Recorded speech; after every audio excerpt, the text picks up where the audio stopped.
آپ کے وصال سے کچھ عرصہ پہلے نا آپ نے ایک قاصد بھیجا روم کے بادشاہ کے پاس. وہ گیا تو وہاں اس نے ایک عجیب منظر دیکھا کہ وہاں ایک حافظ قرآن نابینا آدمی قید ہے. اس کی آنکھیں موجود نہیں ہیں اور وہ چکی چلاتا ہے, آٹا پیستا ہے. اس قاصد نے اسے پوچھا تو یہاں کب سے ہے اور یہ تیرے ساتھ معاملہ کیسے ہوا؟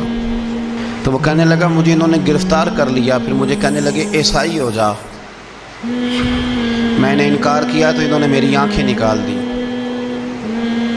اب میں صبح و شام یہ تھوڑا سا کام کرتا ہوں, چکی پیستا ہوں تو روٹی دے دیتے ہیں. وہ قاصد حضرت عمر بن عبدالعزیز کے پاس آیا اور آ کے کہا حضور ایک اس طرح کا مسلمان روم کے بادشاہ کے پاس قید ہے, ایک مسلمان کی تکلیف.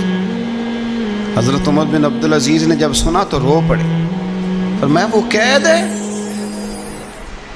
اور وہاں قید ہے اور ہم یہاں آرام سے بیٹھے ہیں. فوراً رکا لکھا قاصد سے کہنے لگے واپس جا, روم کے بادشاہ کو جا کے کہہ کہ اس نابینا قیدی کو فوراً آزاد کرے, ورنہ میں ایک ایسا لشکر بھیجوں گا, اتنا بڑا لشکر بھیجوں گا کہ اس کا پہلا آدمی تیرے پاس ہوگا اور آخری میرے پاس ہوگا, اور تجھے پھر وہ بندہ چھوڑنا پڑے گا. تو ابھی چھوڑ دے, میں تجھے پیغام دے رہا ہوں. وہ قاصد کہتا ہے جب میں رکا لے کے پہنچا, ظاہر ہے بڑا لمبا سفر ہوتا تھا, آنے جانے میں مہینوں بھی لگ جاتے تھے. کہتے میں نے رکا دیا تو اس نے پڑھا, کہنے لگا میری طرف دیکھ کے رکا میں نے پڑھ لیا ہے. علماء علماء کو جانتے ہیں, تاجر تاجروں کو جانتے ہیں, تو بادشاہ بھی بادشاہوں کو جانتے ہیں.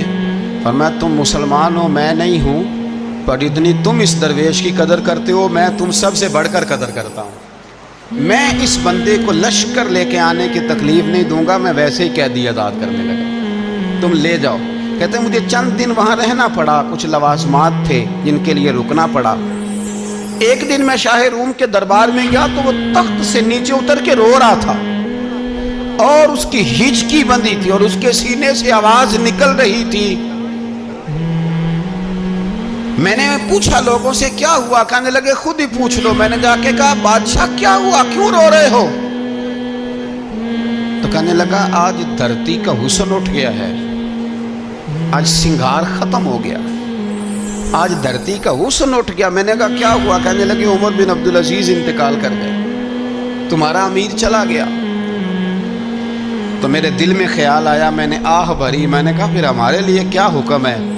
تو فرمانے لگے وہ چلتا پھرتا راہب تھا, لوگوں کے پاس کچھ نہیں ہوتا تو وہ فقیر ہوتے ہیں, پر اس کے قدموں میں تو خزانے تھے, پر وہ پھر بھی فقیر تھا.